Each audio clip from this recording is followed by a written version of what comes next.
pausing evictions to closing bars. Governor Ducey has used the power of his executive orders in what he's called an attempt to protect lives and livelihoods. But with coronavirus now spiraling out of control and families being forced out of their homes, are those protections reaching the people who really need them? And what power does the governor have to relieve the pressure as the pandemic rages on? Here's ABC 15 investigator Courtney Holmes. When Governor Ducey declared a state of emergency on March 11th, it was more than just a piece of paper. It opened up an incredible amount of emergency powers for him to not only manage the public health crisis, but also the financial fallout. Still, ABC 15 has found potentially thousands of people are falling through the cracks in the most dire of ways.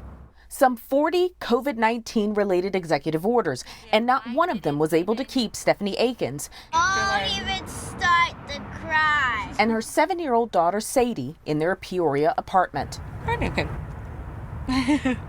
Stephanie was a rideshare driver whose income fell in April. By May, when state rental assistance and unemployment didn't come through, she thought the governor's executive order would. This ensures that no one who is suffering the impact of COVID-19 is going to be put out of their house because of an inability to pay their rent. Back in March, Ducey declared a postponement of eviction actions, but it doesn't actually stop evictions. It's supposed to delay the constable from removing people until July 23rd. I feel like the governor failed me. Because when her unemployment showed up, she says her landlord refused it and evicted her anyway. Those words pretty much meant nothing. Since the order, more than 5,300 eviction actions have been filed, according to the Maricopa County Justice Courts. Constable! Far fewer than the same time frame in 2019, but still more than zero.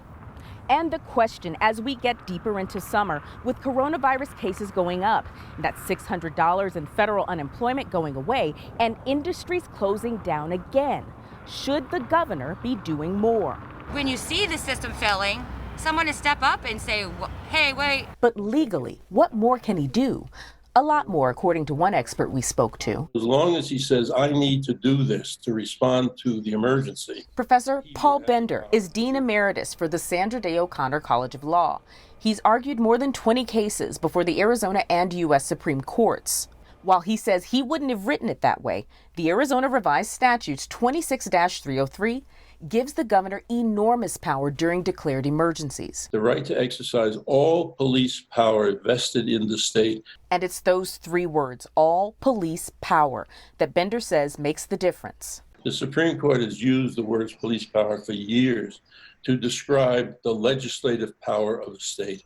Could that mean stopping evictions altogether, a moratorium on foreclosures, an increase in unemployment payments? If it relates to dealing with the emergency, and almost anything conceivably could relate to dealing with the emergency. We asked Governor Ducey's office what it plans to do. Spokesman Patrick Patak told ABC 15 it's speaking to various groups to determine additional actions after the order expires. But it's not just tenants who need the money. Landlords do too. I mean, many of our owners are small operators, and they can't go 4 or 5 months without income. The Arizona Multi-Housing Association represents landlords. CEO Courtney Gilstrip Levinus says money is available, but and there's too much documentation that the resident has to provide either the state or the local governments. We have to streamline these processes so the funds can be deployed quicker. The governor's office says it's been working with the Department of Housing to do that. But it's not fast enough for people like Stephanie. She and Sadie were kicked out in June. I can't be secure in my answer and tell her, hey, we're going to be fine, because are we going to be fine? For now, they're staying at a friend's house and have until the end of summer to find a new job and a new home. This is no fault of my own, and I feel like my hands are tied behind my back and I can't do anything about it. I just feel helpless, and it's not fair. Courtney Holmes, ABC 15, Arizona.